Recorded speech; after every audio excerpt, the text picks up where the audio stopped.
Здравствуйте, уважаемые зрители! В эфире новый проект «Честный разговор». В студии Ирина Ефимова и Влад Давыдов. Вместе с экспертами и лидерами мнений мы будем обсуждать самые важные и интересные темы на сегодняшний день честно и с разных позиций. В регионах России больше месяца действуют меры, призванные сдержать распространение новой коронавирусной инфекции. Граждане воспринимают в целом это нормально. По опросам ВЦИОМ, по крайней мере, 60% россиян выступают за жесткие ограничительные меры. Однако все чаще звучат мнения, что эти ограничения нужно снимать скорее. На этом в основном, понятно, настаивают те, кто потерял работу, потерял доходы, продолжает это делать. Это подтверждает и индекс самоизоляции горожан, жителей Якутска. Он падает. Это значит, что на улицах все еще много людей. Это мы с вами тоже постоянно наблюдаем. Тема нашей сегодняшней программы звучит следующим образом. Действующие ограничения. Необходимость или крайности? Давайте обсудим. Соблюдать режим самоизоляции становится все сложнее и финансово, и физически, и психологически. С нами на связи директор Республиканского центра социально-психологической поддержки молодежи и семьи Владимир Скрябин. Владимир Борисович, здравствуйте. Здравствуйте. Расскажите, пожалуйста, как изменилось состояние якутян в связи с самоизоляцией? С начала данного сложного периода наш центр подключился на психологическую поддержку населения по горячей линии. Наше Министерство по делам молодежи и социальным коммуникациям активно работает. И в связи с этим я бы хотел сказать, что, естественно, у людей есть определенные страхи, беспокойства. По этому поводу люди могут обращаться на горячую линию, в наш центр, круглосуточно. Как изменилось, я думаю, до паники пока не доходит. Есть определенные тревожности. Когда люди находятся дома, постоянно возникают какие-то новые переживания от того, что совершенно сменился ритм жизни, и возникают другие переживания, в общем, так. Владимир, спасибо. Мы продолжим обсуждать эту тему, развивать ее. Не секрет, что коронавирус и сопутствующие ограничения ударили прежде всего по бизнесу, по предпринимателям. Они заботятся, конечно же, о себе, но и, безусловно, беспокоятся за свои арендные площади, за упадок своих оборотов. Конечно же, им держать нужно своих сотрудников, выплачивать зарплату. И на это, конечно, указывают многие предприниматели, чтобы ограничения быстрее закончились и чтобы люди вышли на работу, я имею в виду предприниматели. На это указывала и довольно известная личность у нас в республике, певица и бизнес-леди Варвара Максима. Об этом даже она опубликовала пост в своем инстаграме, многие это видели. Там она надеялась, что ограничения снимут 30 апреля и можно будет начинать работу. Однако, как мы все знаем, до 11 мая эти ограничения будут продолжены. И Варвара с нами сейчас на прямой связи. Что она об этом думает, давайте узнаем. Варвара, добрый день. Как ваши дела сегодня? Как вы отнеслись к тому, что ограничения все-таки продлили? Добрый день всем. Конечно, я понимаю, что самоизоляция сейчас в данное время необходима. Но, тем не менее, я прихожу к выводу, что спрос на услуги абсолютно не упал. Сейчас люди ходят на дом к мастерам, что, я думаю, наоборот, еще более опасно, нежели чем организовать безопасные условия в салонах красоты. Поэтому все-таки я жду 12 число, мы все ждем, я, наверное, от имени всех работников бьюти-индустрии говорю, потому что у людей доходов нет, люди платят ипотеки, кредиты, некоторые молодые мамы, одиночки, которые снимают квартиру, в частности, у меня вот такие вот работники.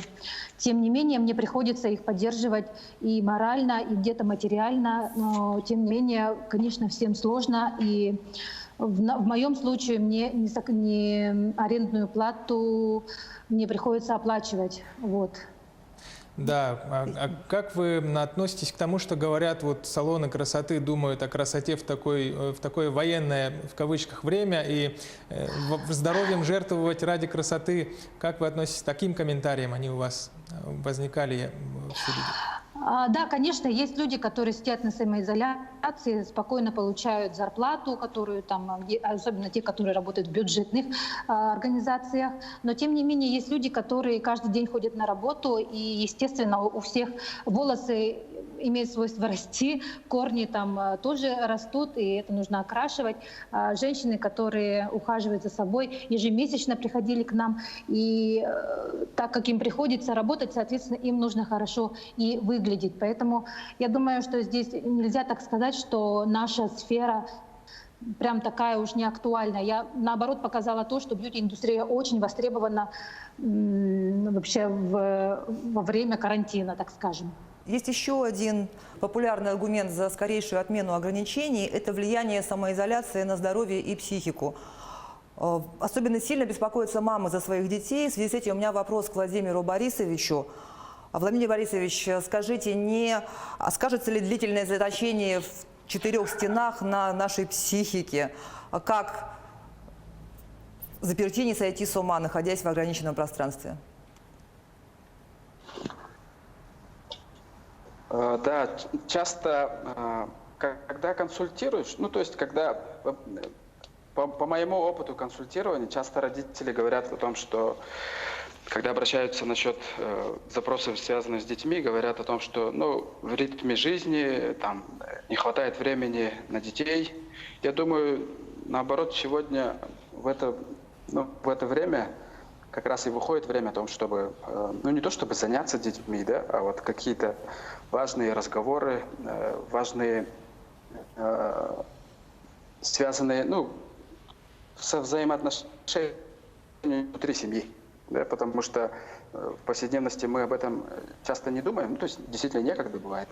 А в это время, я думаю, какие-то узнать своего ребенка, узнать себя через своего ребенка, я думаю, в это время, наоборот, становится актуальным. То есть карантин как дополнительный повод обратить внимание на тех, кто с тобой живет в одной квартире? Да, узнать, можно сказать, не то чтобы заново, а может быть изменить какие-то взаимоотношения, может быть стать, это, я думаю, связано с саморазвитием. Вообще развитие родителя как родителя. Думаю, этот период может быть очень важным для этого. То есть не обязательно какие-то прямо садиться за стул, прямо вот мы сейчас начинаем разговор, а именно в повседневности, в быту такие же важные вещи происходят довольно просто. Спасибо вам за ваши советы. Я думаю, они обязательно пригодятся нашим зрителям. А мы продолжаем.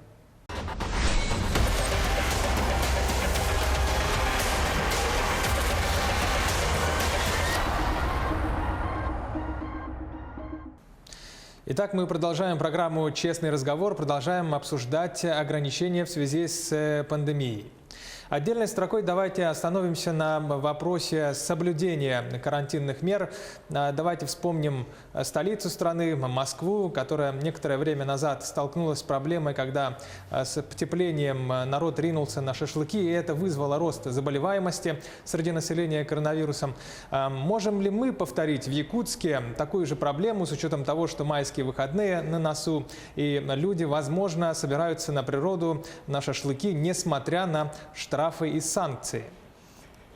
Это одна сторона. В то же время Москва становится примером и неким ориентиром для большинства регионов по борьбе с коронавирусной инфекцией. Как справляются остальные субъекты, какие есть эффективные практики? С нами на связи руководитель департамента региональных программ Экспертного института социальных исследований Дарья Кислицына. Дарья, ваша организация в ежедневном режиме отслеживает лучшие региональные практики.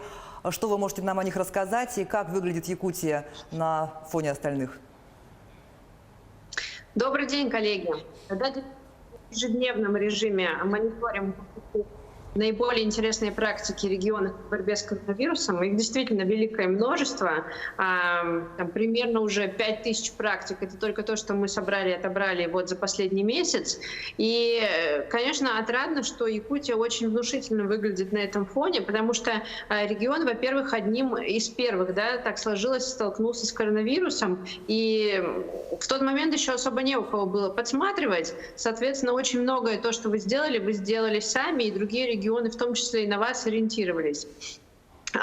Наиболее яркие меры, которые я бы ответила, которые, безусловно, корреспондируют с федеральными трендами, это, конечно, поддержка врачей, потому что вы ввели достаточно существенные региональные выплаты.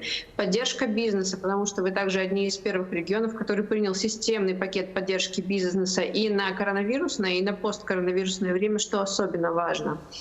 Нельзя не отметить, конечно, и факт того, что у вас очень сильный тренд сплоченности, одно из наибольших по количеству число волонтеров, и в целом вот такая общественная консолидация, которую мы видим на общероссийском уровне, это очень важно, потому что в такой ситуации, где мы сейчас находимся, взаимоподдержка и взаимовыручка, наверное, ключевое, что мы можем сделать друг для друга.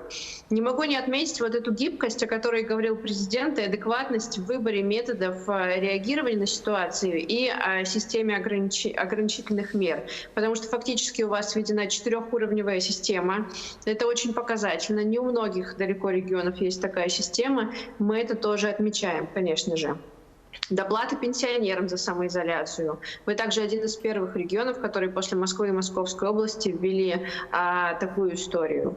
И, конечно, очень важные вложения и государства, и бизнеса, и частных лиц. Вот очень яркая была инициатива, которая отметилась на федеральном уровне о выделении 1,5 миллиарда рублей с крупных проектов на борьбу с коронавирусом. В целом вся система поддержки инфраструктуры. И, конечно, участие вашего бизнеса в этой нелегкой борьбе. Да, Дарья, спасибо. Позвольте уточниться, исходя из ваших данных, насколько регионы самостоятельные на то, что указывает Владимир Путин в своих обращениях, говоря, что регионы должны сами там, смотря по ситуации, управлять ограничениями. Так ли это или все равняются на Москву в любом случае?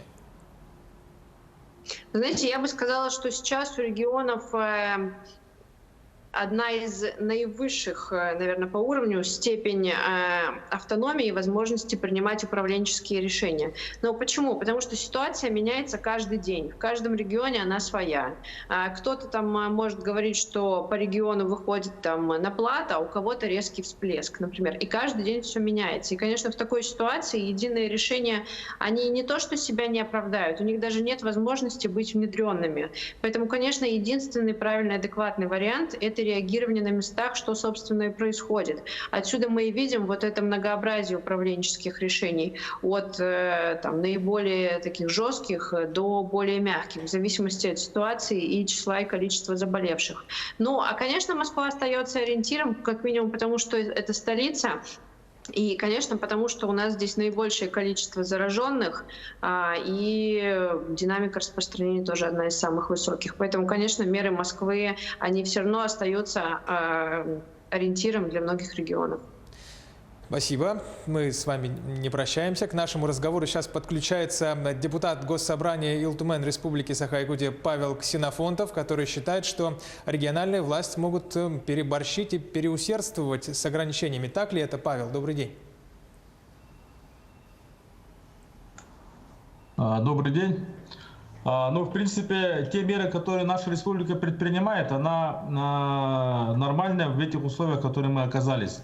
Но с другой стороны, если так посмотреть, да, то вот цифровизация всего и вся, это у нас видеонаблюдение, там, да, геолокация там, зараженных, те, кто на самоизоляции находится, в карантине находится и так далее, она находится на грани, скажем так, нарушения свободы личности.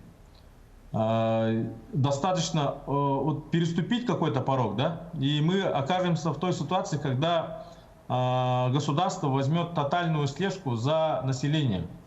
Вот именно вот эту грань я хотел бы отметить, и надо стараться, чтобы эту грань не переступать.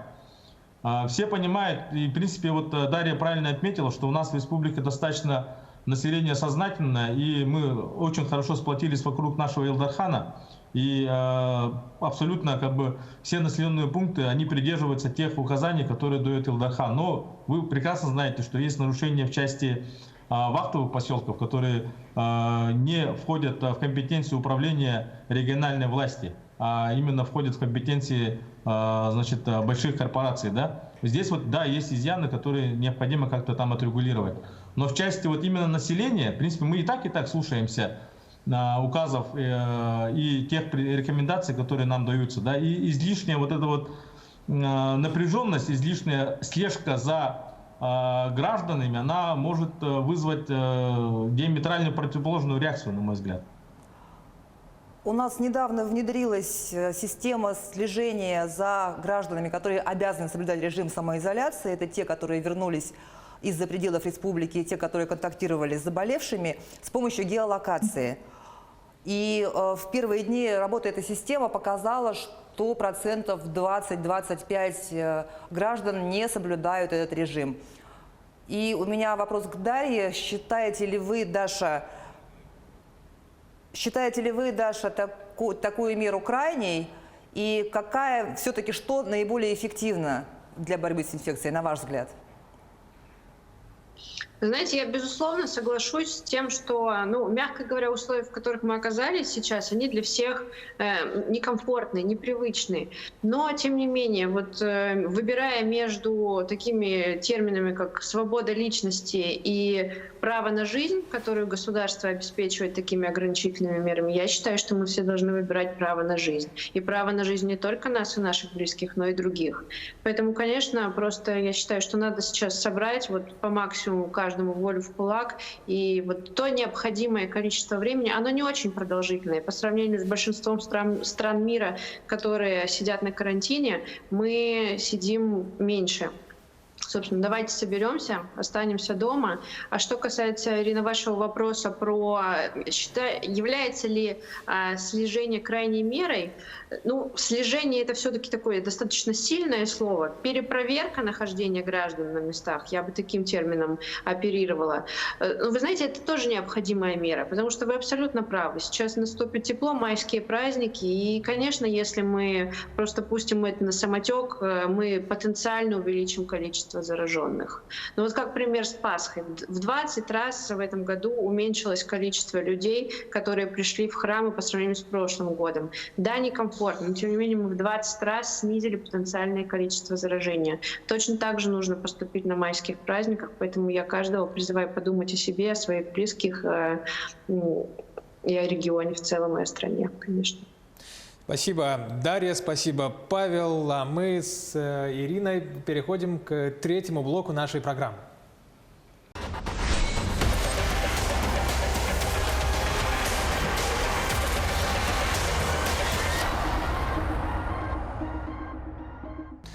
Программа «Честный разговор» продолжается. Президент России Владимир Путин накануне в своем обращении сказал, что будет поэтапная подготовка к постепенному снятию ограничений, однако все будет зависеть от поведения россиян на майских выходных. Нужно зафиксировать, что оптимистическая оценка дается в целом ситуации по стране. В республике же у нас ситуация напряженная по-прежнему. Инфекция проникает все глубже в районы республики, в улусы. В столице десятки заболевших за сутки фиксируются. Также очень сложная ситуация сложилась на Чиндинском нефтегазоконденсатном месторождении, где по примерным оценкам могут быть около 1000 зараженных. И, к сожалению, 3 человека у нас в результате болезни уже скончались. Напомним также, что в ряде районов республики действует режим полноценного карантина. К примеру, речь идет о городе Алдан. Мэр этого города Александр Лукич Бугай с нами на прямой связи. Александр, добрый день. Пожалуйста, вам слово. Как дела у вас, как обстановка? Добрый день. На территории города 19-й день действует режим карантина. Работаем строго по исполнению указа главы республики, решения оперштаба республики, решения оперштаба Алданского района. Выполняем все предписания Роспотребнадзора На сегодняшний день в больнице находится 35 человек, в обсерваторе 27. Есть снижение. Работают все с утра до ночи, целыми сутками на боевом посту. Больница, сотрудники полиции, прокуратура, администрации. Выполняем все требования в полном объеме. На сегодняшний день ведутся дезинфекция домов. Обрабатываем, вышли на 4-й этап обработки. Убираются зимние накопления мерзлых бытовых отходов. Убираем город силами МУП-переработчика. Проводим дезинфекцию зданий, сооружений, административных зданий. Провели обработку и прометание улиц от подсыпных материалов. На сегодняшний день средства для обработки имеются в полном объеме. Нам помогает ГУП ЖКХ Республики. На сегодняшний день очередная партия дезинфицирующих средств ожидается до 10 мая в город Алдан. Управляющая компания приобрела 3 бытовых промышленных керхера. При наступлении плюсовых температур, не прерывая минусовых температур в ночное время, будем обрабатывать общественные территории, парки, скверы в полном объеме. Ведем разъяснительную работу с людьми, в общем, обращаемся ко всем. Глава района, руководитель оперштаба регулярно выходит дважды в день на прямой эфир. Я выхожу раз в неделю. Разъяснительная работа ведется со всех средств массовой информации, доступные через интернет, в наших группах местного значения. Республиканские СМИ тоже с нами. Мы не одни, с нами вся республика, поэтому приложим все усилия, чтобы победить этот коронавирус и снять на территории города карантин. Александр Лукич, учитывая все, что вы сказали, насколько население послушно соблюдает эти ограничительные меры, и можно ли сказать, что все под контролем взято у вас? В связи с наступлением выходных в рабочие дни ситуация по населению более стабильная, но у нас промышленный город, многие предприятия все равно имеют непрерывный цикл производства, да? Хотя введена пропускная система на транспорт, каждый рабочий, находящийся на улице, имеет при себе подтверждающие документы, что он следует к месту работы. Тем не менее, есть нарушители, но правоохранительные органы и при поддержке силовых структур с Якутска, у нас ГИБДД, ОМОН, ППС здесь с Якутска прибыли нам на помощь, МЧС оповещает население. В основном люди выполняют предписания, порученные, и понимают, что такое карантин, но есть, если нарушители, с ними проводим профилактические беседы. То есть в целом население... Ситуация сегодня... Да, в целом сегодня ситуация сдерживается. На майские праздники прозвучали везде обращения, чтобы люди все равно оставались дома. Многие дачники хотят уехать на свои участки, но тем не менее до 12 мая мы ввели запрет на выезд на дачу. То есть можно сказать, что в целом жители Алдана с пониманием относятся к таким мерам, к карантину? Да, если честно говоря, мы уже находимся в самоизоляции, сейчас находились, сейчас резко ушли на карантин. Люди устали, но терпят. Устали, но терпят, понимают сложившуюся ситуацию на сегодняшний день. Работают все для людей. Развозим продуктовые наборы, помогаем, поддерживаем. Сегодня, где требуют аптеки, вывозим туда поддержки аптечных наборов. Но, тем не менее, сегодня вот я буквально за час до эфира проехал по городу, позвонил в полицию, чтобы усилили сегодня контроль в полном объеме на улицах города. Работают все, и ГИБДД патрулирует, и ППС, но есть нерадивые, все равно есть нерадивые. Но все понимают, что когда предупреждают, все понимают и говорят, что больше этого нарушать не будем. Хочется еще раз сказать слова поддержки всем молдаванцам. За них действительно сейчас переживает вся республика. Да, это правда. Что ж, очевидно, что сейчас мы проходим решающий период эпидемии, и если найдем в себе силы пересидеть эти праздники дома, то болезнь пойдет на спад. Да, дорогие друзья, на это мы очень надеемся. Давайте проведем с вами майские выходные и праздники дома, чтобы потом с радостью всей семьей и с друзьями выйти уже на улицы здоровыми и счастливыми. С вами были Владислав Давыдов и Ирина Ефимова в программе «Честный разговор». Берегите друг друга и соблюдайте самоизоляцию.